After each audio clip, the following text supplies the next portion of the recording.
बिस्मिल्लाहिर्रहमानिर्रहीम अस्सलाम वालेकुम। यहाँ महताब अली नूर हमारी सी रहा हो टाइम न्यूज़ जो प्रोग्राम व्यूज़ टाइम। नाज़रीन, इलेक्शन कमीशन ऑफ पाकिस्तान अॼु तोशाखाना रेफरेंस में सेप्टेंबर का वठी महफ़ूज़ कयल जेको फ़ैसिलो आहे उहो ॿुधाए छॾियो आहे। इलेक्शन कमीशन अॻूणे वज़ीर आज़म PTI चेयरमैन खे नाअहल करार ॾेई छॾियो आहे। इलेक्शन कमीशन जो चवणु आहे त इमरान ख़ान करप्ट प्रैक्टिस में मुलविज़ रहियो आहे। इमरान ख़ान ख़िलाफ़ फ़ौजदारी केस पे जेको आहे दाख़िल कयो वञे, उन ख़िलाफ़ कानूनी कार्रवाई जी शुरूआत कई वञे।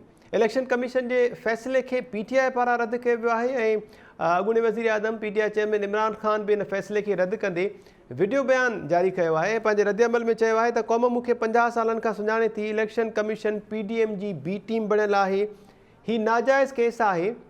मुल्क में जमहूरियत जेका उहा दफ़न थी चुकी आहे ऐं हक़ीक़ी आज़ादीअ वारी जेका तहरीक आहे उन खां पोइते हटण जे लाइ मूंखे इहा सज़ा ॿुधाई वई आहे। मुख़्तलिफ़ अॻवाननि पारां रद्द अमल बि ॾिनो वियो आहे, उन ते बि ॻाल्हि ॿोल कंदासीं। पर इमरान ख़ान जेको इन समूरे मामले में विक्टिम आहे, उन जेको वीडियो बयान जारी करे रद्द अमल ॾिनो आहे, संदसि उहो वीडियो बयान अव्हांखे ॾेखारियूं पिया। कि मेरे अल्फाज आप तक पहुंचेंगे, मुझे एक नाजायज केस के अंदर बंद कर दिया होगा। इससे एक चीज आप सबको वाजे हो जानी चाहिए कि पाकिस्तान में जो फंडामेंटल राइट्स हैं, जो हमारे आइन हमें हुकूक देता है, जो जमहूरियत है, वो दफन हो चुकी है। और हो सकता है कि इसके बाद मुझे मौका ना मिले आपसे मुखातिब होने का, कि ये चाहते हैं कि मैं जो हकीकी आज़ादी की तहरीक है इससे पीछे हटूं। मैं आज आप सबसे अपील कर रहा हूं कि आपको अपने हकूक के लिए, अपनी हकीकी आज़ादी के लिए सबको निकलना पड़ेगा। जी नाज़रीन, इमरान ख़ान जी इन अपील खां पोइ ऐं ख़ासि तौर ते परवेज़ खटक जी जेको ऑडियो बि लीक थी आहे, उन खां पोइ मुल्क जे मुख़्तलिफ़ शहरनि में PTI कारकुननि पारां इलेक्शन कमीशन जे इन फ़ैसिले ख़िलाफ़ एहतजाज जो सिलसिलो शुरू कयो वियो आहे। कराची में बि एहतजाज कयो वियो आहे, इस्लामाबाद में बि एहतजाज हलंदड़ आहे।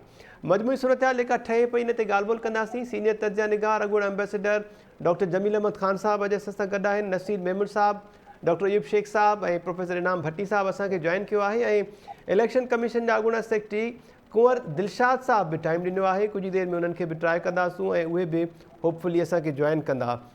डॉक्टर जमील अहमद ख़ान साहब, अव्हां खां शुरूआत कयूं पिया। सर, इमरान ख़ान जिन फंडामेंटल राइट्स जी ॻाल्हि कई त इमरान ख़ान खे त मौक़ो ॾिनो वियो ऐं हुन पंहिंजा जेके असासा डिक्लेयर कया हुआ या जेके तफ़सील जमा कराया हुआ, उन्हनि जा दस्तावेज़ इलेक्शन कमीशन में मौजूदु आहिनि ऑन रिकॉर्ड, ऐं उन्हनि रिकॉर्ड्स जे बुनियाद ते इमरान ख़ान ख़िलाफ़ इहो फ़ैसिलो आयो। कीअं पिया ॾिसो अव्हां इन फ़ैसिले खे? सर, हाँ न, फैसलो जेको ॿुधोसीं अॼु फैसलो ऐं फ़िलहाल हुनजी आउट थी आहे जेके इलेक्शन कमीशन जो ऑर्डर आहे उहो, पर उहो अञा उन ते एक्सेस न हुई। ॿियनि दोस्तनि जी शायदि एक्सेस हुजे, पर जेकी साम्हूं ज़ाहिर ज़रूरु ॻाल्हियूं आयूं आहिनि ऐं जंहिं हिसाब सां उन्हनि सभु बैंक ट्रांज़ेक्शन्स ऐं जेके उन पंहिंजी डिक्लेरेशन इन असासनि जी जेके उन ॾिनी डिक्लेरेशन, जहिड़े फॉर्म उन भरिया ऐं उन खां बाद उन सां जेको तोशाखाने वारी जेकी ट्रांज़ेक्शन थी, जंहिंजो रेफरेंस ठाहे स्पीकर मोकिलियो हो, इहे सभु त डॉक्यूमेंट्री एविडेंस न। ऐं लॉ में कंहिं बि एक्सपर्ट खां जे पुछूं त जेके डॉक्यूमेंट्री यानी जेके दस्तावेज़ हूंदा आहिनि एविडेंस, उन्हनि खे डिफेंड करणु तमामु ॾुखियो थी पवंदो आहे। इन करे हुकूमत PDM जेकी तमामु कॉन्फिडेंट महसूसु करे थी पई त ही अपील में बि वेंदो त केस इहो बीहण तमामु ॾुखियो थी पवंदो, अपील में रिलीफ मिलणु तमामु ॾुखियो थी पवंदो। त इन जे करे त सभु इहे डॉक्यूमेंट्री एविडेंस आहिनि। हा, अलबते जेके क्रिमिनल केस लाइ रिकमेंड करे थो पियो त जेके PPC जे तहत केस रजिस्टर कराइण जो इरादो आहे इलेक्शन कमीशन जी रिकमेंडेशन ते, उहा सवाबदीदी ॻाल्हि आहे जे प्रोसिक्यूशन माना हुकूमत जे चाहे तो on behalf of state case register कराए ऐं पोइ मोकिले छॾे उन रेलेवेंट कोर्ट, सेशन कोर्ट खे मोकिले छॾे त उन में उन हिसाब सां उनखे सज़ा ऐं जज़ा वारो हूंदो। ऐं उन में उन लाइ अपील जा बि रस्ता आहिनि, सेशन कोर्ट खां पोइ हाई कोर्ट खां पोइ सुप्रीम कोर्ट। पर जे उन में बि अची वई सज़ा त उन में पोइ सुप्रीम कोर्ट हालांकि लाइफ टाइम जो या कंसिडरेशन में आहे, पूरो फाइनल डिसीजन न कयो आहे, शायदि जेको मूंखे यादि थो बीहे त उन में लाइफ टाइम वारो सिलसिलो बि थी थो सघे डिस्क्वालिफिकेशन जो। इहो त रहियो हुनजो पहलू जेको हक़ीक़त ते आहे, जेको लीगल असां वटि तफ़सीलात साम्हूं पहुचनि था पिया उन मुताबिक़ तव्हां पंहिंजे इंट्रो में सियासी जो बि ज़िक्र कयो इन जो सियासी पहलू जेको आहे सियासी ज़ावियो जेको आहे उहो वरी मुख़्तलिफ़ थी थो सघे अॼु त उहो एतिरी पज़ीराई न मिली पंजाब में बि जेकी हुया 50-60-100 खां वधीक माण्हू नज़र न आया पर इन जो काउंटर आर्गुमेंट इहो ॾेई थो सघिजेसि त फ़िलहालु उन्हनि खे रिएक्शन टाइम एतिरो न हुयो पर जे परवेज़ खटक जो असां ॾिसूं जेके लीक थी आहे ऑडियो उन त कल्ह ई ॿुधाए छॾियो त सभु तयारी रखो असांजे ख़िलाफ़ थो अचे इहो छो जे एविडेंस में वकीलनि जेॾी महिल पंहिंजा आर्गुमेंट ॾिना उन्हनि खे अंदाज़ो थी पियो त सभु इहे डॉक्यूमेंट्री एविडेंस आहिनि इन में ऑर्डर असांजे ख़िलाफ़ अची वेंदो सज़ा अची वेंदी त उन लिहाज़ सां ॾिठो वञे त को एतिरो हुकूमत लाइ डिस्टर्बिंग का ॻाल्हि न थी आहे हर का शइ कंट्रोल में रही 2-3 टायर वग़ैरह सड़िया आहिनि त उन में को एतिरो पर पंजाब में त उन्हनि जी पंहिंजी हुकूमत आहे इन करे थोरो घणो करे वरितऊं सिंध में फ़क़ति FTC जे साम्हूं हुया को 30-35 माण्हू जेके अॻिते वञी को 40-50 थी विया हूंदा इलेक्शन कमीशन ते विया आहिनि कराची में बाक़ी सॼी सिंध में तव्हांजे कैमरा अलाए कुझु कैप्चर कयो हूंदो पर मां नथो सम्झां त को हिलजुल थी आहे या बलूचिस्तान में त इन जो मतिलबु इहो ई थियो त असां जेको पहिरियां बि तस्करो कंदा रहिया आहियूं त इहा सियासी मामला जेके आहिनि उहे हिकिड़े दफ़े साम्हूं ॻाल्हि पधरी थी अचे त थोरी उन में हवा निकिरी थी वञे त हाणे ॾिसो सुभाणे या इमरान ख़ान कंट्री वाइड जे कॉल जो उन ऐलान करे चुको आहे त मां कहिड़ी वक़्तु केॾी महिल बि कॉल ॾेई ऐं इस्लामाबाद ॾे चढ़ाई करे थो सघां त उन में बि हाणे उनखे थोरो धकु पहुचंदो ऐं उन में बि जेके उनखे स्ट्रेंथ मिले हा जेके हुया जेके विच वारा माण्हू जेके इमरान ख़ान ॾे वञूं या ॿिए हंधि वञूं या पंहिंजो घर वेठा हुजूं उहे जेके निकिरी ईंदा शायदि उहे बि सोचंदा इन खां बाद ऐं ख़ासि तौर ते जेॾी महिल उहा ऑर्डर रिटर्न बि साम्हूं अची वेंदी डॉक्यूमेंट्री जी रेफरेंसिस बि अची वेंदी त कहिड़े डॉक्यूमेंट कहिड़े बैंक ट्रांज़ेक्शन जे तहत कहिड़े हाणे अंदाज़ो कयो इहो कहिड़ो ग्राउंड आहे बस लास्ट 2 मिनट्स और 1 मिनट त बनी ॻाल्हि आहे जेको आहे सॼो उन में एंटी इंक्रोचमेंट ऑपरेशन थिए थो पियो ऐं इमरान ख़ान जो घर जेको आहे उनखे को हथु नथो लॻायो उन ते बि इंक्रोचमेंट थियल आहे पंजाब में पोस्टिंग ट्रांसफर जेके थियनि पिया ऐं उन ते जेके पैसा हलिया आहिनि पंजाब जी तारीख़ में तमामु घटि इहा ॻाल्हि थी आहे त उन लिहाज़ सां ॾिठो वञे ऐं पोइ इंसाफ़ जो जेसि ताईं हिते ॻाल्हि आहे त उनखे जेको फ़ाइदो मिली वञे आहे इमरान ख़ान खे जीअं इलेक्शन में खटियो आहे त वाह थी वई त बाबा इलेक्शन खटे जे न खटे आहे त चवे त इलेक्शन कमीशन धांधली में हुई इलेक्शन कमिश्नर खे शुरू खां वठी उन्हनि इन करे तनक़ीद जो निशानो ठाहियो त अंदाज़ो हुयो PTI खे त ही डॉक्यूमेंट्री प्रूफ असांजे ख़िलाफ़ आहिनि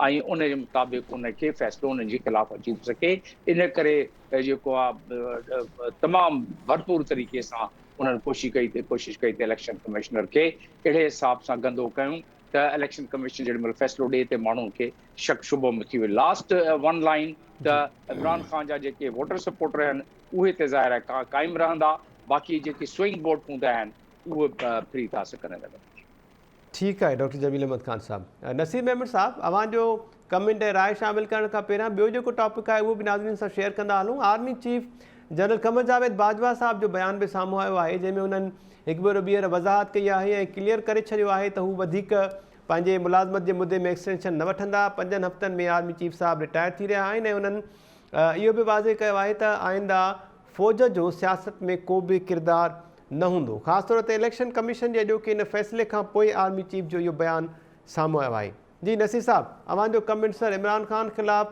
तोशाखाना रेफरेंस में खेसि नाअहल करार ॾियण खां पोइ कीअं पिया ॾिसो इमरान ख़ान जे ग्राफ में का तब्दीली ईंदी पॉलिटिकल जेको उनजो प्रोफाइल आहे उहो वधीक को तेज़ थींदो या इमरान ख़ान जीअं चवंदो रहियो आहे त मुंहिंजे ख़िलाफ़ु कार्रवाई थींदी तव्हां वधीक ख़तरनाक थींदुसि वधीक ख़तरनाक थींदे ॾिसो पिया इमरान ख़ान खे मां त इमरान ख़ान खे वधीक बेवस थींदे पियो ॾिसां ऐं बेवसीअ मां ख़तरनाक थी वञेसि त ॿी ॻाल्हि आहे ही केस त ॾाढो क्लियर हो जी ऐं केस में को ॾोह इहो कोन्हे त तव्हां तोशाखाना मां शयूं छो वरितियूं इन जो त हिकिड़ो प्रोसीजर मौजूदु आहे सभई वठणु हिन में का कानूनी झलपल कान्हे एतिरी जी मॉरली हिकिड़ो क्वेश्चन आहे त तव्हां मूंखां जेकर मां तव्हांखे का शइ गिफ्ट ॾियां कानूनी तौरु तव्हांजी थी तव्हां वञी सुभाणे खपाए छॾियो कानूनी तौरु बंदिश कान्हे पर मां तव्हांखे गिफ्ट ॾियां, मुंहिंजे घर जे साम्हूं दुकान ते उहा ई शइ वञी खपायो, ॿिए ॾींहुं मूंखे उहा शइ उते रखियल नज़र अचे, जीअं कॾहिं कॾहिं एज़ाज़ी कापी जेका किताब वारी आहे उहा रदीअ में मिलंदी आहे न, जी पोइ हुन राइटर खां पुछो हुन ते छा गुज़रंदी आहे या जंहिं लिखी ॾिनी हूंदी आहे। सो इहो हो मॉरल पासो। ऐं मॉरलिटी जो हिन मुल्क में कुल ख़ैर आहे। तव्हां ॾींहं में हिकिड़ी ॻाल्हि चओ, शाम जी ॿी चओ, सुबुह जो वरी टी करियो, यू टर्न वठो, ज़िगज़ैग टर्न वठो, माण्हुनि खे चओ त मां आवाम जे भले लाइ कयो आहे, मुल्क जे भले लाइ कयो आहे, सभु खॿी थो वञे। रियासत मदीने जे नाले ते फॿाए वञो, जिहाद जे नाले ते फॿाए वञो, पाकिस्तान जे नाले ते फॿाए वञो।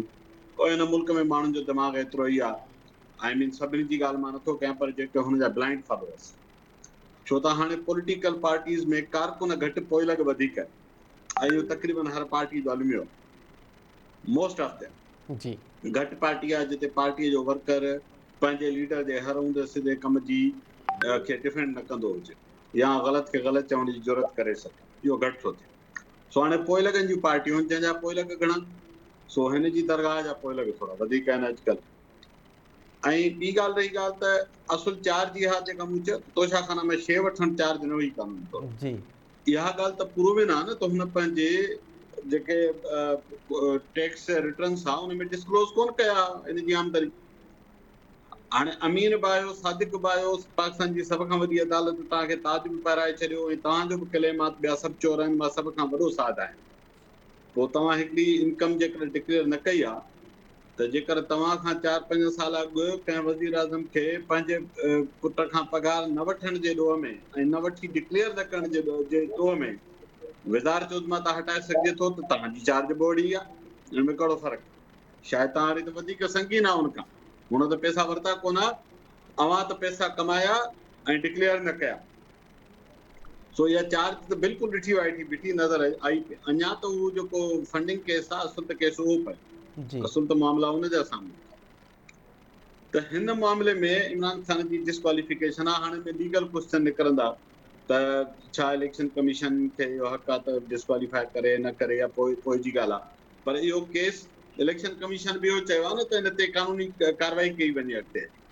त सुभाणे हिनखे बेस बनाए हुकूमत ज़रूरु हिनखे कोर्ट में खणी वञणु चाहींदी। कोर्ट में जेकर वेंदो त पोइ ख़ान साहब ते इहा चार्ज जेका इलेक्शन कमीशन में प्रूव थी आहे, उन खां कहिड़ी तरह बहितर उते प्रेज़ेंट कंदो हुनजो वकील, इहा ॻाल्हि मूंखे सम्झ में कान थी अचे। हा, ईअं को नरम रवैयो, का रिआयती स्कीम अची वञे त ॿी ॻाल्हि आहे, अदरवाइज़ केस त ॾाढो सॉलिड हुनजे अगेंस्ट हलियो वेंदो। ऐं जेको भेरो कन्विक्ट थी वियो त भई पोइ तव्हां पोइ त कैटेगरी उहा ई आहे, नवाज़ शरीफ़ वारी कैटेगरी में बीहंदो, गिलानी वारी में। पाण हुननि ते चोरी साबित कान थी, पनामा साबित कोन थियो, गिलानीअ ते बि को ॾोह साबित कोन थियो, डिफायंस टू कोर्ट ऑर्डर साबित थियो गिलानी जे केस में। जी हिकिड़े मिंट लाइ उथारी बीहारियुसि, कन्विक्शन करार ॾेई कढी छॾियुसि। अहिड़ी तरह नवाज़ शरीफ़ वज़ीर आज़म पुट खां पघार छो न वठी लिखी उहा उन ते कढी छॾी। ही त केस वधीक सीरियस हूंदो। लास्ट ॻाल्हि इहा त ख़ान साहब जी जेतिरी कावड़ इलेक्शन कमीशन ते आहे, उन खां वधीक कावड़ हुनखे पंहिंजे पाण ते हुजणु घुरिजे, ऐं हुनखे ॾिसणु घुरिजे त रिटर्न्स फाइल करणु त तव्हांखे डिस्क्लोज़ करणा आहिनि। इनकम टैक्स रिटर्न जो पर्पज़ इहो हूंदो आहे। जी ऐं ॿी ॻाल्हि इहा त इलेक्शन कमीशन में तव्हां चीफ इलेक्शन कमिश्नर खे ॾींहं राति वेठा ॻाल्हियूं ॾियो, हिकिड़े माण्हू जो फ़ैसिलो त आहे कोन। 5 मेंबर हुआ, 5 साॻी राय ॾिनी, हाणे 5 जा 5 विकाम थी विया, 5 जा 5 गद्दार थी विया, 5 जा 5 पाकिस्तान जा दुश्मन थी विया, अमेरिका जा एजेंट थी विया। एॾी ॿधी आहे हिननि सभिनी में अमेरिका जो एजेंट थियण ऐं हुकूमत जो मुखालिफ़ ऐं मुल्क जो दुश्मन थियण में, पोइ त कमाल आहे। सो ख़ान साहब खे रियलाइज़ करणु घुरिजे। बाक़ी माण्हुनि खे रस्तनि ते हाणे तशदुद करण वारो, उहो मुंहिंजो ख़्यालु आहे त हुन मां ख़ान साहब खे कुझु पलाए न पए। ठीकु आहे Naseer Memon Sahib. Professor Inam Bhatti Sahib, thank you so much sir. अवांजी छा राय आहे, जीअं नसीर मेमन साहब चयो या डॉक्टर जमील अहमद ख़ान साहब, त टैक्स रिटर्न्स जेके आहिनि 2019 ऐं 20 वारा, उन में इमरान ख़ान इहे तफ़सीली न ॼाणाया तोशाखाना जा गिफ्ट्स वठण या उहे खपाइण बि हिकिड़े पासे रखो, पर उन मां जेका आमदनी थी उनजो को रिटर्न में एविडेंस मौजूदु न आहे। ऐं इमरान ख़ान रुगो हिकु भेरो जॾहिं प्रेशर डेवलप थियो, तव्हांखे यादि हूंदो, इहो चयो त बनी गाला जो जेको रोड आहे उन घड़ी खपाइण खां पोइ जेके पैसा मिलिया उन्हनि पैसनि मां उहो रोड ठारायो हुयो। इहो इनफ न हुयो, जंहिंखां पोइ इलेक्शन कमीशन इहो फ़ैसिलो ॿुधायो आहे अॼु। महिरबानी महताब, मुंहिंजे ख़्याल में इनखे ॿिनि तरीक़नि सां ॾिसणु खपे। हिकिड़ो त इहा दुरुस्त ॻाल्हि आहे त जेको बि कुझु तोशाखाना जे मामलनि में थींदो रहे थो, हिते हुकुमरान उहे कहिड़ा बि हुजनि, उहे ईअं ई शुरूआती दौर खां वठी करे पाकिस्तान ठहण खां वठी करे शायदि ईअं ई पंहिंजे ज़ाती इस्तेमाल लाइ शयूं खणंदा बि रहिया हुजनि, पोइ के खपाईंदा हुजनि या न खपाईंदा हुजनि, पर मामिलो जेको आहे उहो इहो आहे। हिकिड़ो त बुनियादी जेको सुवाल आहे उहो आहे आइन जो आर्टिकल जंहिंमें सादिक ऐं अमीन वारो जेको मामिलो आहे, यानी तव्हां जेको इलेक्शन कमीशन वटि फॉर्म भरियो था उहो हिकिड़ो आहे इलेक्शन कमीशन जे फॉर्म भरण दौरान उते पंहिंजूं शयूं डिक्लेयर करणु, ऐं उन खां पोइ वरी जॾहिं तव्हां खटे अचो था त खटे अचण खां पोइ बि वरी जेको आहे उन खां पोइ बि तव्हांखे पंहिंजूं सभु शयूं जेके आहिनि उहे ॾेखारणियूं हूंदियूं आहिनि। उन्हनि ॿिन्ही जो इन सां तालुक़ु आहे। उन्हनि ॿिन्ही जे तालुक़ में इहा ॻाल्हि त साबित थी वई त हुन जेको कुझु लिखियो वरी उन खां पोइ जेको उन खां इलेक्शन कमीशन घुराए पुछो, उन में हुन जेके शयूं ॿुधायूं उहे साफ़ ज़ाहिर थियूं त हुन जेके बि इलेक्शन रिटर्न्स फाइल कया या इलेक्शन पेपर्स फाइल कया उन्हनि ॿिन्ही में उहे शयुनि जी मौजूदगी न हुई। मिसाल तौरु इहा त जेकॾहिं हुन वटि के शयूं गिफ्ट तौरु मिलियूं त उन्हनि जी बि मालियत ऐं उहा डिक्लेयर करणी हूंदी आहे। ऐं उन खां पोइ जेकॾहिं तव्हां का शइ खपाए, हिकिड़ी शइ वठो था 20,000 खपायो था 2 करोड़नि में, त तव्हांजी आमदनी में हिकिड़ो इज़ाफ़ो थी वियो ऐं उहो आमदनी जो सोर्स को हज़ारनि में कोन्हे। जॾहिं उहो टैक्स जे हुन में टीयर में ईंदो त उनखे यकीनी तौर ते तव्हांखे कंहिं न कंहिं ते डिक्लेयर करिणो थो पए त उन जे हिसाब सां त 100% दुरुस्त आहे त इमरान ख़ान उहा शइ जेका कई उनजो उनखे इहो भुगतणो पवंदो। पर सुवाल हिते मुंहिंजे लाइ इहो आहे त हीउ जेको इलेक्शन कमीशन फाइल बंदि करे रखी छॾणु वरी पोइ उनखे कंहिं वक़्त ते अची करे खोलणु, इन जो छा मसइलो आहे? इहो चाहे फॉरेन फंडिंग केस हुजे या चाहे तोशाखाना केस हुजे, उहो उनखे आउं वरी इन नज़र सां ॾिसां थो त हिते जेके असुल प्लेयर्स आहिनि जेके चेस जा, उहे जेके शतरंज जा मोहरा विछाई वेठा आहिनि, उनखे कहिड़े वक़्तु कहिड़ो मोहरो हलाइणो आहे, त उहे हिन वक़्तु हिन जेका चाल हाणे अची बीठी आहे, मूंखे उन मां ईअं थो लॻे त हिकिड़ो त इंगेज एंड डैमेज वारो फार्मूलो इस्तेमालु थो थिए। यानी इमरान ख़ान जी ख़बर इहा पई त 5-6 हफ़्तनि खां वठी करे बैकडोर डायलॉग बि हलनि था, बी टीम्स ॿिन्ही जूं उहे पाण में मिलंदियूं बि रहनि थियूं। हफ़्तो ॾेढ अॻु में शायदि प्रेसिडेंट हाउस में का ख़ासि मुलाक़ात बि थी आहे, उन में बि के मामला तय थिया आहिनि। ऐं कल्ह ताईं बावसूख़ ज़रियनि सां ऐं तमामु उन्हनि जे वेझनि माण्हुनि जो चवणु इहो हो त असीं त अनकरीब वापसि अचूं पिया। यानी उहो इलेक्शन्स त ठहियो पर अनकरीब वापसि अचण वारो इन हद ताईं उन्हनि खे ॼण को हिकिड़ो इशारो मिलंदो पियो वियो त हाणे इमरान ख़ान ई हेतिरियूं सारियूं जो वरी बाए इलेक्शन्स में सभु सीटूं खटे आयूं त माना उनखे हिकिड़ो रस्तो साफ़ करे ॾिनो थो वञे। उहो इंगेज बि उनखे कंदा रहिया, ॿिए पासे डैमेज बि कंदा रहिया, फॉरेन फंडिंग केस जा फैसला आया, वरी ॿिए पासे कोर्ट उनखे बेनिफिट ॾेई छॾियो। इस्लामाबाद हाई कोर्ट उनखे बार बार हर मामले में रिलीफ ॾियण जे लाइ बिल्कुलु तयारु वेठी आहे। जीअं ही चवनि था न त हू शहबाज शरीफ़ पनो लिखी मोकिले थो ऐं हू रुॻो मुलाज़िम हुते जेको आहे इलेक्शन कमीशन वारो पंहिंजी मुलाज़मत पूरी करण लाइ सही करे थो, त हिते वरी ईअं थो लॻे त इमरान ख़ान बसि अञा केस थियो कोन्हे, रेफरेंस को दाख़िल थियो कोन्हे, इस्लामाबाद हाई कोर्ट मां हुनखे रिलीफ जे लाइ अधु राति जो बि दरवाज़ा खुली वेंदा, आचर ते बि खुली वेंदा, उहो बि सभु थी थो वञे। त इन्हनि सभिनी जे पुठियां मूंखे ईअं थो लॻे किथे ईअं त कोन्हे त रांदि खे खणी वञी अहिड़े हंधि बीहारींदा जो तव्हां उते जेको तव्हां कुझु ॾींहं पहिरीं उमर अत्या बिंदियाल जो जेको ॿुधायो जी कमेंट्स जेके हुनजा हुया, रिमार्क्स जेके हुया त ही कारो कानून आहे, ता हयात कंहिंखे जेको आहे सो नाअहल करार ॾियणु, त फैसल किथे वापदा हिनजी वारी अपील जे मामले ते उन जो कमेंट जी हुयो। बिल्कुलु, त उन में किथे वापसी जा मामला त तय कोन था थियनि। यानी जेकॾहिं मिसाल इलेक्शन जो वाकई तय बि थी वियो आहे ऐं उहा जेकॾहिं इलेक्शन जो आसरो ॾिनो बि वियो आहे त उन में मूंखे ईअं थो नज़र अचे त शायदि पोइ नवाज़ शरीफ़ बि वापसि थो अचे। ऐं नवाज़ शरीफ़ जेकॾहिं ही साॻियो केस इमरान ख़ान तां ख़तमु थो थिए या कोर्ट उनखे कंहिं बि तरह सां कालादम करार ॾिए थी या जेकॾहिं उनखे ज़मानत ॾिए थी या कुझु बि करे थी, त साॻियो बेनिफिट जेको आहे उहो नवाज़ शरीफ़ खे त इमीडिएट मिलंदो ई मिलंदो, पर 3 केसिस ॿियनि माण्हुनि ते बि हलंदड़ आहिनि, जंहिंमें पंहिंजो यूसुफ रज़ा गिलानी बि आहे ऐं आसिफ ज़रदारी बि आहे ऐं ख़ुदि नवाज़ शरीफ़ बि आहे, जिन जे इन्हनि शयुनि खे तोहफ़नि खे विकिणणु, उनजी ग़लति बयानी करणु, इहे सभु रेफरेंसिस उन्हनि ते बि हली रहिया आहिनि। जी पोइ छा इहे बि सभु वापसि थी वेंदा? त मूंखे त ईअं थो लॻे त ही सभु शयूं कंहिं न कंहिं तरीक़े सां हिकिड़े डिज़ाइन स्ट्रक्चर वे सां अॻिते वधनि पियूं ऐं उन में उहे सभु शयूं जेके आहिनि, जेको ही वरी अॼु जी जेका तव्हां इंट्रो में ॿुधायो त उनजी ऐलान करणु त 5 हफ़्तनि में रिटायर बि थिए थो चीफ ऑफ आर्मी स्टाफ ऐं फ़ौज आईंदह सियासत में मुदाख़लत बि न कंदी। हाणे इहो त रिटायर थियण वारे जे चवण सां कुझु कोन थींदो, जेको अची वरी वेहंदो उहा उनजी मर्ज़ी आहे, त हू छा थो करे, विंदड़ जेको बि हूंदो उहो पंहिंजे दौर जी पॉलिसी जो त ज़िम्मेवार थी सघे थो ऐं पंहिंजे उन्हनि सभिनी तरीक़ेकार जो पाण त ज़िम्मेदार थी सघे थो। हिन खां पोइ छा थींदो उहो सिजु लहे या उभरे उहो उन्हनि जी मर्ज़ी आहे त छा थो थिए। त मूंखे लॻे थो त किथे न किथे कुझु इंगेज एंड डैमेज वारो फार्मूलो बि इस्तेमालु थिए थो। इमरान ख़ान खे डैमेज करण जी कोशिशि बि कनि था त जीअं हुनजो असरु ज़ाया थिए ऐं जी उनखे एंगेज बि रखनि था। ॿिए पासे उन साॻे मामले में ॿियनि माण्हुनि खे बेनिफिट ॾेई ईंदड़ इलेक्शन्स में उन्हनि खे वापसि खणी बि ईंदा। त मूंखे ईअं थो लॻे इहे सभु शयूं जेके आहिनि इन तरह सां ई को सेटल थियूं। तंहिंजे करे मामिलो जेको ऐलान थिए पियो गर्मा गर्मी जो, उन में एतिरी घणी गर्मी न पई नज़र अचे ऐं उनजो सबबु इहो आहे त शायदि PTI जो जेको सिर्फ़ु रिएक्शन जेको ॾेखारणु आहे त ॾिसो असां जेको आहे सो मुज़ाहिरा वग़ैरह कयूं था, उहा अलॻि शइ आहे। पर मुकमिल तरह सां पावर शो जेतिरा ही रोज़ जलसा पिया थियनि, मुंहिंजे ख़्याल में विच में को ॾींहं जो हिकिड़ो वक़फ़ो हूंदो जो हिकिड़े शहर खां वरी ॿिए शहर में को जलसो थींदो हूंदो जंहिंमें लखनि जे तादाद में माण्हू था गॾु थियनि, बकोल हिननि जी जे लखा माण्हू था गॾु थियनि।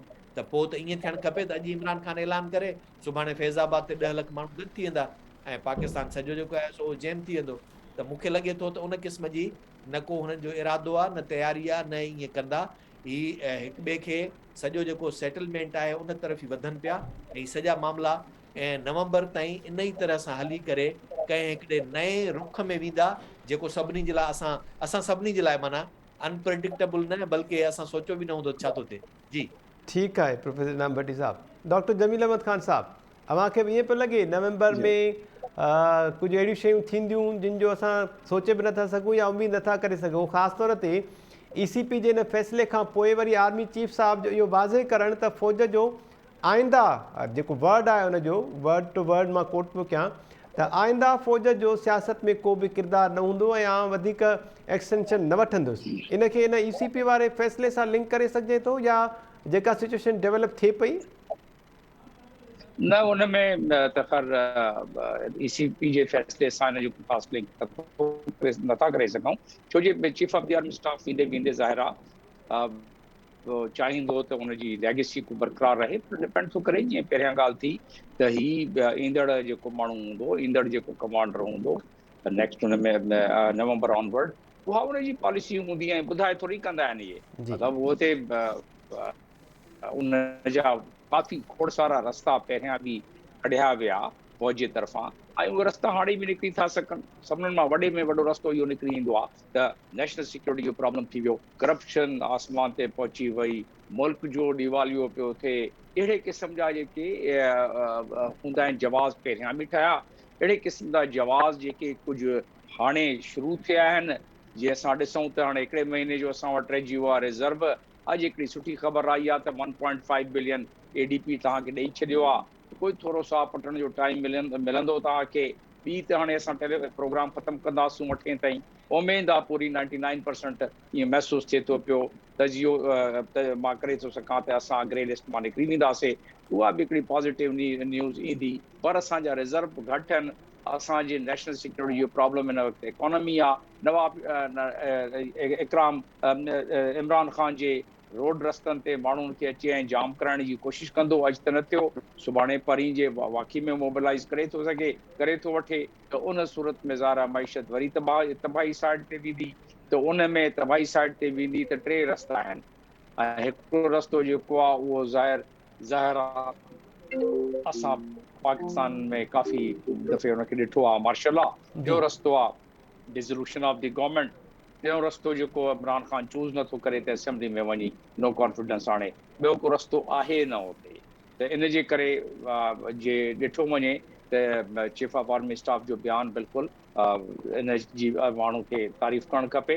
पर इहो नवंबर खां बाद तव्हां गारंटी ॾेई नथा ॾेई सघो। ऐं इहा हिकिड़ी सुठी ॻाल्हि आहे त ॻाल्हि हुन बिल्कुलु क्लियर करे छॾी आहे। बाक़ी रहियो इमरान ख़ान जो उहो जी, त हू जेको आहे उहो असां डिस्कस करे वरितोसीं कि हाणे कहिड़ा मॉरल ग्राउंड उहो आणींदो, कहिड़ा उहो वधीक हाणे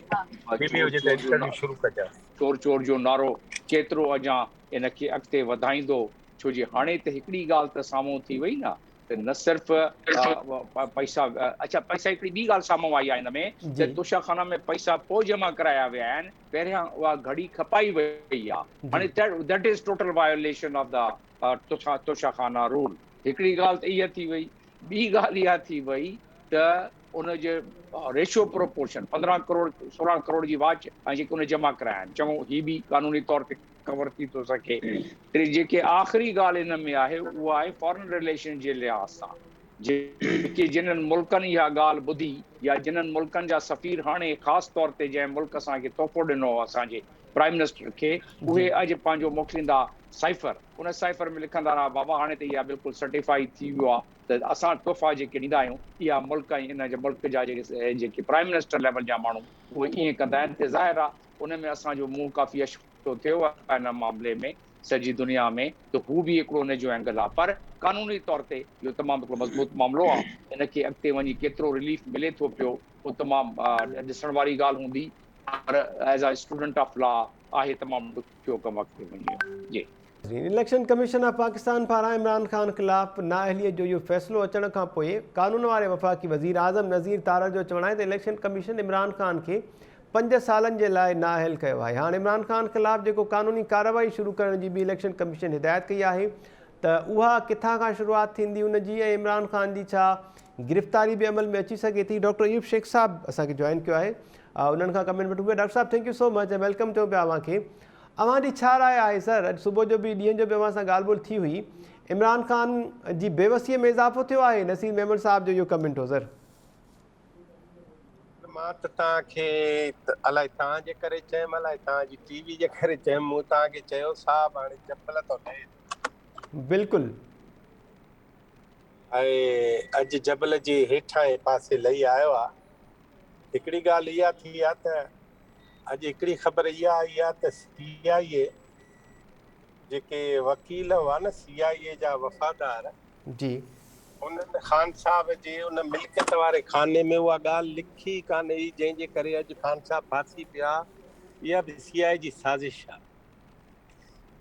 ठीकु आहे। ऐं उन वकील खे इहो कमु करणु खपे हा त तोशा खाने में जेको जेको थियो उहो सभु। मां वरी थो हिकिड़ी ॻाल्हि ॿुधायां तव्हांखे।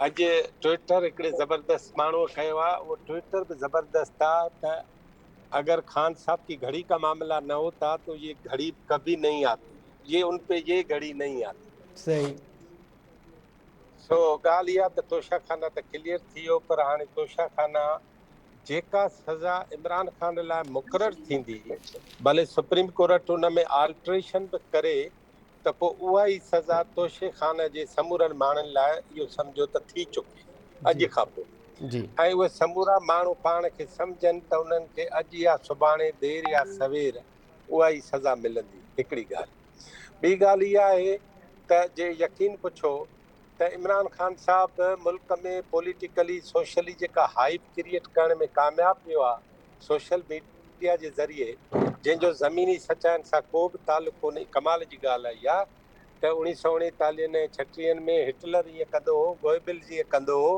ऐं उन खां पोइ 60 साल 70 साल 80 साल थी विया। हाणे वरी इमरान ख़ान जी सोशल मीडिया उहो सभु कुझु करे ॾेखारियो जंहिंजो ज़मीनी सचाइनि सां तालुक़ु न हो पर माण्हू सम्झनि पिया जेको हीउ चवे थो उहो ई सच। त अॻे माण्हू चवंदा त इमरान ख़ान जी पार्टी में माण्हू चोर थी सघनि था, इमरान ख़ान जो MPA चोर थी सघे थो, इमरान ख़ान जो सेनेटर चोर थी सघे थो पर ख़ान साहब पाण चोर कोन्हे, पाण करप्ट कोन्हे, पाण बदउनवान कोन्हे। जी अॼु उहा सिलेटकारी थी वई पहिरियों दफ़ो। हिकिड़ी ॻाल्हि ॿी ॻाल्हि इहा त इलेक्शन कमीशन ऑफ पाकिस्तान जेको इहो फ़ैसिलो कयो आहे इन फ़ैसिले खे तव्हां 2 फ़ैसिलनि सां ॻंढियो ऐं जमील अहमद ख़ान उहा ॻाल्हि FATF वारी कई 21 अक्टूबर ते। अॼु 3 अहम फ़ैसिला थिया आहिनि।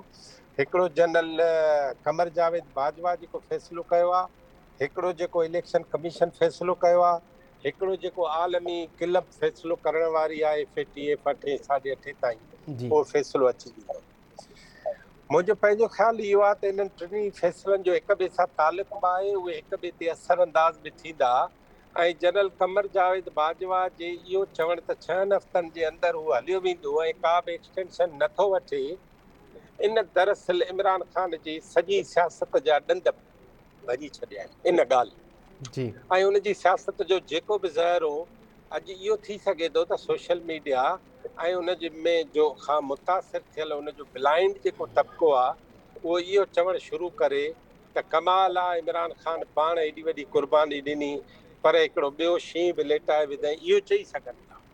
इहो बि चई सघनि था त इमरान ख़ान हिननि इदारनि खे सिधो करण लाइ इलेक्शन कमीशन ऐं ॿियनि समूरनि इदारनि खे सिधो करण लाइ जेका ज़ुबान इस्तेमालु कई उहा पाकिस्तान में बाक़ी इदारनि खे सिधो थियण लाइ हिकिड़ो अहम मौक़ो आहे, इहो बि चई सघनि था। पर आउं सम्झां थो त सुभाणे, अॼु राति ऐं सुभाणे हिकिड़ो अहम डिसीशन थियण वारो आहे जंहिंजो कानून सां तालुक़ु आहे त जेको कुझु इलेक्शन कमीशन चयो आहे उन में ॿ ॻाल्हियूं। हिकिड़ी ॻाल्हि इहा आहे त 5 सालनि जे लाइ नाइल आहे, उहे 5 साल शुरू ठीकु आहे, कॾहिं थींदा, उहे 5 साल अॼु खां थींदा। हिकिड़ो ॻाल्हि इहा आहे। ॿी इम्पॉर्टेंट ॻाल्हि हीअ आहे जंहिं ते इम्पॉर्टेंट फ़ैसिलो अचिणो आहे, उहो हीअ आहे त छा जेकॾहिं इहो ॾोह साबित थियल आहे त उन खां पोइ इमरान ख़ान ते क्रिमिनल चार्जिस तहत गिरफ़्तारी करणु खपे या न करणु खपे। जेकॾहिं 2-3 ॾींहंनि में इमरान ख़ान पंहिंजे शो खे तेज़ करण में कामयाबु वियो, जेको मुंहिंजो ख़्यालु आहे त अधो अधु जनरल बाजवा वारे ऐलान खां पोइ घटिजी वियो आहे ऐं इमरान ख़ान जे ॾंदनि जो ज़हर बि घटिजी वियो आहे, न्यूट्रल थी विया आहिनि, उन करे मां सम्झां थो उहो असरु कोन पवंदो। पर जेकॾहिं उहो कामयाबु थो थी वञे इन सॼे मामले खे तेज़ करण लाइ त पोइ इहा ॻाल्हि सम्झणु खपे त फ़ैसिला तब्दील बि थी सघनि था। ठीकु आहे डॉक्टर अयूब शेख साहब। नसीर मेमन साहब, सर ॿुधो पिया अवां? जी जी नसीर साहब, अवां जो छा ख़्यालु आहे जिन पॉइंट्स ते डॉक्टर अयूब शेख साहब जेके मैंशन कया आहिनि? इमरान ख़ान जी गिरफ़्तारी बि अमल में अची सघे थी, ख़ासि तौर अॼु राणा सनाउल्लाह वफ़ाक़ी घरू वज़ीर बि प्रेस कॉन्फ्रेंस कई, उन्हनि जो चवणो त इमरान ख़ान वधीक मसइला पैदा न करे। हाणे वफ़ाक़ी हुकूमत वटि जवाज़ बि आहे इलेक्शन कमीशन जे फ़ैसिले खां पोइ त छा इमरान ख़ान जी गिरफ़्तारी अमल में अची सघे थी। उनखां पोइ वरी हिकु नाअहल शख़्स जॾहिं लॉन्ग मार्च जो ऐलान थो करे त पोइ उनखे केतिरी मोट मिलंदी अव्हांखे नज़र अचे पियो। उन सां गॾोगॾु वरी आर्मी चीफ पारां जेको बयानु ॾिनो वियो, इन ते अव्हांजो कमेंट सर? ॾिसो, जेको तव्हां इमरान ख़ान ते क्रिमिनल केस आणियो, सवाल आहे त केस कहिड़ो बीहंदो, छा हूंदो उहो केस? जी, केस तव्हां इहो बीहारींदो न त हुन रिटर्न्स में हिकिड़ी इनकम डिक्लेयर न कई, सो अपेरेंटली मां हाणे लॉयर त कोन आहियां पर मूंखे इहा टैक्स लॉस जी हिकिड़ी वायोलेशन थी लॻे, त हुनजी का रेमेडी बि हूंदी टैक्स लॉस में। मुमकिन आहे को ॾंढड़ो हुजे, ॿीहर अची डिक्लेयर कराइणो पए, थी सघे थो। इहो मूंखे अपेरेंटली टैक्स लॉ जो केस थो लॻे। बाक़ी त हुन तोशाखाना में जेकर हुन जेको प्रोसीजरल वायोलेशन कई हुजे त ॿियो केस थी सघे थो। हींअर ताईं कंहिं हुन ते इहा चार्ज हई कान्हे त तो ग़लति तरीक़े सां वरिता, पंहिंजे तरीक़े सां वरितई जेको कानूनी हो, पोइ वेतर अॻिते हली वधाए 50% हुनजी क़ीमत बि कराए छॾी। त मूंखे बज़ाहिर का क्रिमिनल चार्ज फ्रेम थींदे नज़र कान थी अचे, पर वरी कंहिं कानूनदान खां पुछंदो त बहितर रहनुमाई करे सघे। जी, ऐं अञा इहो केस कोर्ट में ज़रा चैलेंज कंदी PTI ऐं उन खे बेस बनाए हुकूमत वरी कोर्ट में वेंदी चार्जिस फाइल करण ते। उहा फाइल कंदी, उहा इहा कान कंदी त हिन पैसनि जो डिक्लेरेशन न करे लिकायो। उहे त वेंदा त हिन 62 जी भंजकड़ी कई ऐं वज़ीर आज़म तौरु हिन जेको डिस्क्लोजर न कयो, इन जे करे हू सादिक अमीन कोन्हे। मुंहिंजे ख़्याल में त हुकूमत इहो पासो खणंदी। बाक़ी टैक्स लॉ जी वायोलेशन एॾी वॾी शइ कान थींदी हुकूमत जे लाइ, न को हुन में का वॾी सज़ा अची सघे। पर हाणे ॾिसूं सुभाणे परीहं ताईं इहा शइ क्लियर थींदी त ॿई धुरियूं कोर्ट में प्ली कहिड़ी खणी थियूं वञनि। जी, ख़ान साहब कहिड़ी प्ली खणी, PTI छा खणी वेंदी कोर्ट में त असां ते चार्ज कुड़ी आहे, ख़ान साहब डिस्क्लोजर कयो त पोइ ॾेखारिणो पवंदो। सो लेट्स सी त केस वञे कहिड़े पासे। बाक़ी रही ॻाल्हि बाजवा साहब वारी ॻाल्हि तमामु भली, कननि खे वणी, दिलि खे वणी, ज़हन खे अञा क़बूल कान पई थिए त वाक़ई ईअं थींदो। ऐं बाजवा साहब बि अॻिते जो वाइदो कयो आहे, हिन माना बाजवा साहब इहो कोन चयो त हिते न थींदो रहेंदो। मुंहिंजो ख़्यालु आहे शायदि केर बि न चवणु चाहींदो, छो त एॾो ऑब्वियस रहियो। हाणे सुवाल इहो आहे त इहो इंस्टीट्यूशनल डिसीजन आहे। Normally chief of army staff जेका बि ॻाल्हि कंदो उहा बाय डिफॉल्ट हुजणु इंस्टीट्यूशनल घुरिजे। जी, पर टेक्निकली ऐं प्रैक्टिकली छा थो थिए त हर सरबराह, इहो रुगो आर्मी जी ॻाल्हि कान्हे, वज़ीर आज़म हुकूमतूं अचनि थियूं, पुठियनि हुकूमतनि जूं पॉलिसीज़ ख़तमु, नयूं शुरू थी थियूं वञनि। नंढनि ऑर्गेनाइज़ेशंस में बि अचे, प्राइवेट सेक्टर, NGOs, मीडिया, तव्हां प्रोग्राम पंहिंजे तरीक़े सां हलायो था, सुभाणे तव्हां जेकर एंकर न हुया जॾहिं त प्रोग्राम हलाइण वारो पंहिंजी सोच सां हलाईंदो, कोई ॿियो ईंदो अञा पंहिंजी सोच सां ॻाल्हाईंदो। अॼु असां गेस्ट आहियूं, असां पंहिंजे वे सां ॻाल्हायूं था, की ॿिया गेस्ट ईंदा ॿिए वे सां ॻाल्हाईंदा, इहो त नॉर्मल आहे। बिल्कुलु त सर। इंस्टीट्यूशनली किथे ऐं कीअं इहो डिसाइड थियल हूंदो, इहा इंपॉर्टेंट शइ आहे। उहा कीअं माने मटीरियलाइज़ कीअं थी हूंदी, छा का लिखत हूंदी, छा माने लीगली त हुननि खे हूअं ई कोन्हे न सियासत में किरदारु अदा करणु, तंहिंखे लिखण जी त ॻाल्हि ई कान्हे का। पर तव्हां ॾिठो हूंदो त अक्सर करे पुलिस में पुलिस वारा उतो आईजी साहब पीआईजी साहब कसम खणाईंदो आहे त तव्हां रुश्वत न वठंदा, तव्हां तशदुद न कंदा, तव्हां इन क़िस्म जूं ॾिठियूं हूंदियूं हलफ़नामा कसमनामा थींदा। कानूनी तौर न हुनखे तशदुद करणो आहे, न हुनखे रिश्वत वठणी आहे, पोइ कसमनामो छो था वठो, त इहो रीट्रेट करायो वेंदो आहे त हाणे तव्हां कसम था खणो, तंहिं करे हाणे भला पाबंद रहियो। पर न तशदुद बंदि थींदो आहे, न रिश्वत बंदि थींदी आहे। सो हाणे एज़ इंस्टीट्यूशन इहा शइ लिखत में मुंहिंजो न आहे ख़्याल त अची सघंदी, छो त लिखत में त सियासी किरदारु हूअं ई झलियल, इहो त हुननि जे कसमनामे जो हिसो आहे जेको आईनी तौर।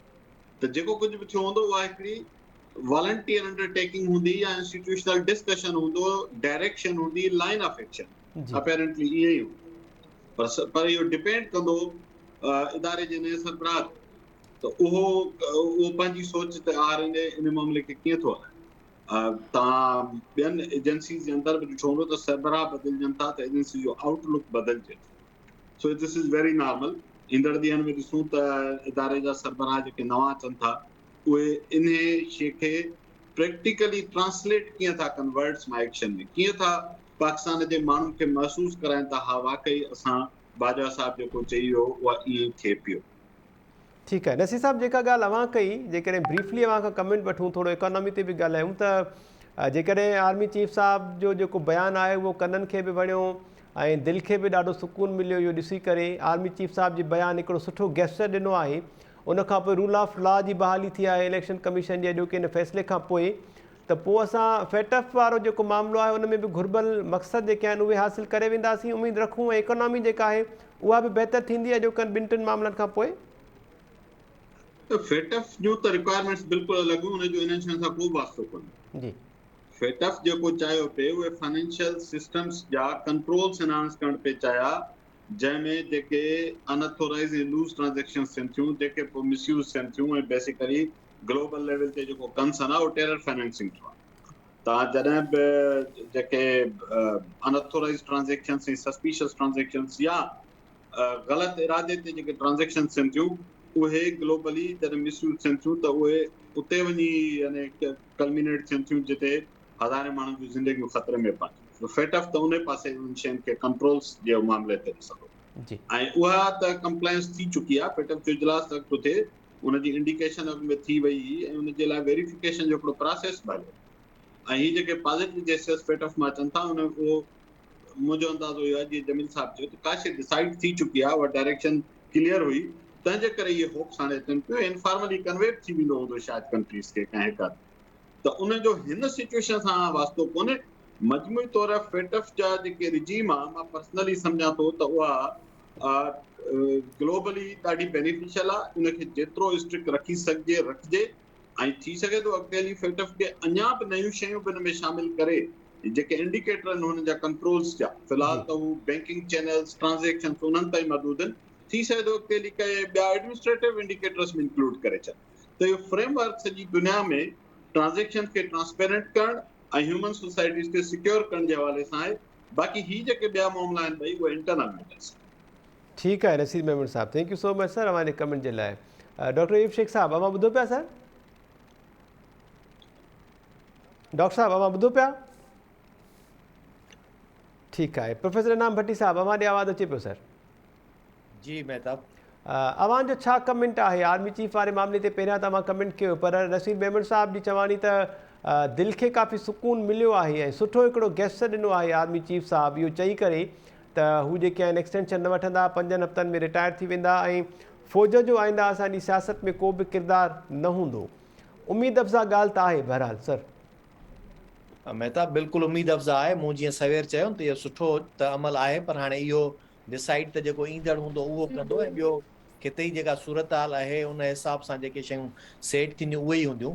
पर हिते असां वटि घणे भाङे थींदो ई आहे त जेको चयो वेंदो आहे अमल उन जे वरी कुझु मुख़्तलिफ़ हूंदो आहे। त उमेद था कयूं जेको चयो वञे थो इहो ईअं ई हुजे, ऐं ज़रूरत बि हिन ॻाल्हि जी आहे। असां त बार बार हिन मुल्क जे अंदरि इहो ई चवंदा आहियूं, पर हुन में मुंहिंजो वरी ख़ुदि हिकिड़ो इहो बि हुन जे अंदरि इज़ाफ़ी तौर ते आउं सम्झां थो त जेके बि इक़्तिदार परस्त सियासत कंदड़ जमायतूं आहिनि उन्हनि जी पंहिंजी कमज़ोरी बि आहे, जंहिंजे करे इहे सभु शयूं थियनि थियूं।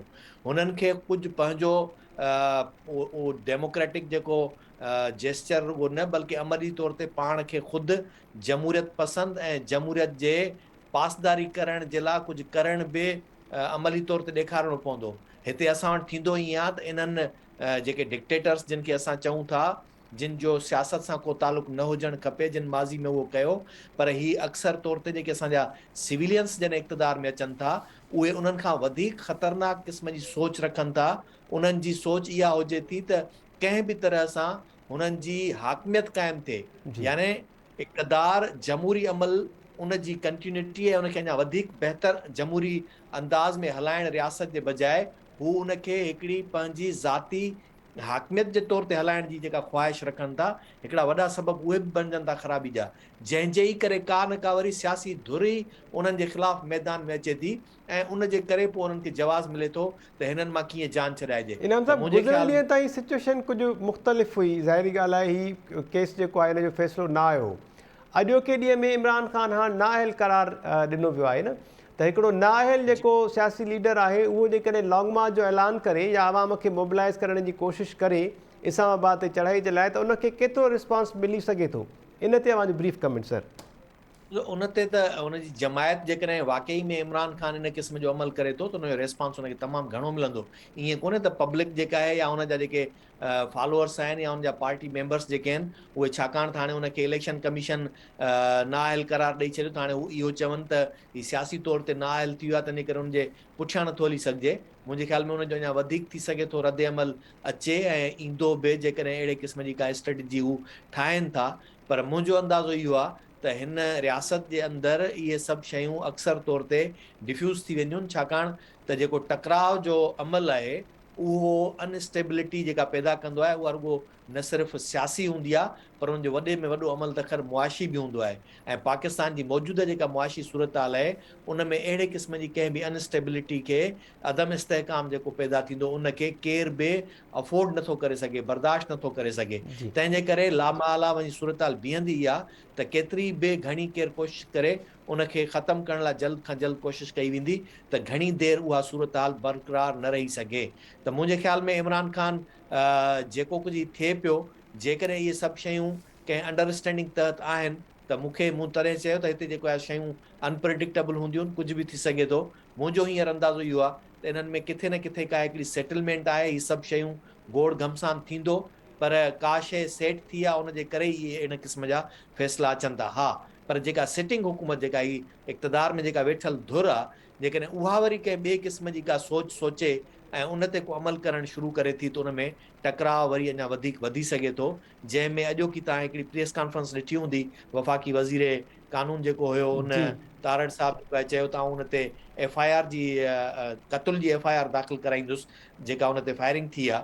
त उहा जेकॾहिं इन क़िस्म जी सूरत हाल थिए थी ऐं इन क़िस्म जी जेकॾहिं कोशिशि कई वेंदी त उहो टकराव वर्सिस पॉलिटिकल पार्टी हूंदो, उहो वर्सिस हुकूमत न हूंदो।